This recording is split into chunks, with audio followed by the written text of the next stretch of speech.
Alright, I'm going to show you guys real quick how to make a form on ConvertKit. So if you're thinking about using ConvertKit, this will kind of give you an idea of what a form might look like on your site. And if you already have it and you haven't utilized this feature yet, this should be helpful for you as well. So if you do have it, come up to the top and click on landing pages and forms. And then that'll give you the option of a form or landing page. And like I said, we're going to do a form. And then this gives you 4 different formats to choose from: an inline, modal, a slide-in, or a sticky bar. And we are going to do an inline. And then it gives you 6 different templates to choose from. And we're going to choose, they're all fairly similar and all fairly simple. We're going to choose this first one here. And then from here we'll have the option to customize this quite a bit. So we can change the text. I'm just going to do a quick and sloppy example for you guys, so there might be typos along the way. We'll see.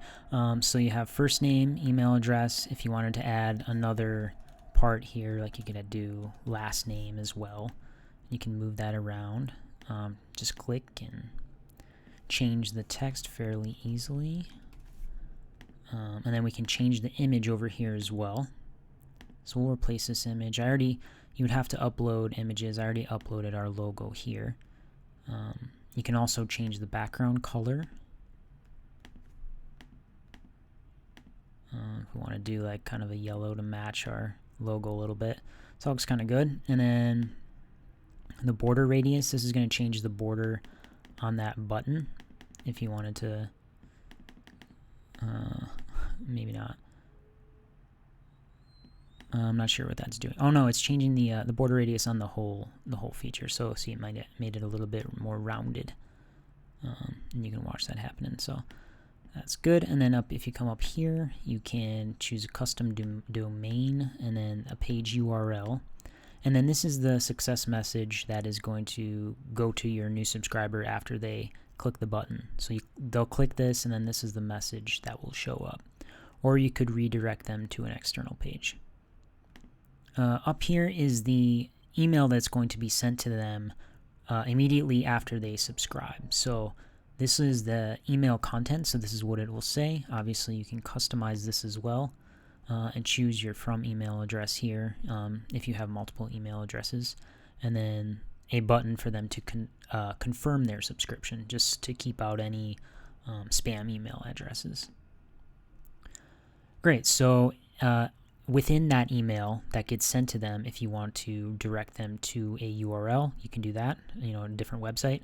Or if you're offering an incentive like a download or an ebook or something of that nature, this is where you would attach that. So you attach that as a download, and then that's going to go in the email that gets sent to them.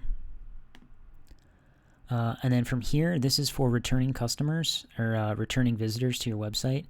You have the option of having them be able to see this form again, or you can have the form be hidden, or you could show some other type of custom content. Send the subscriber to a thank you page, and then you could also do a CAPTCHA as well. So up here you can preview. That kind of just gets rid of the toolbar and gives you a clear view of what it's going to look like. And then up here is where you will embed that form into your website. So there's JavaScript if you want to place that directly into the code of your site, HTML. There's the option to share this form, and then there's also a ConvertKit WordPress plugin that you can use. It keeps things clean and simple and makes it easy to customize where that form ends up in your website. Unbounce is there as well.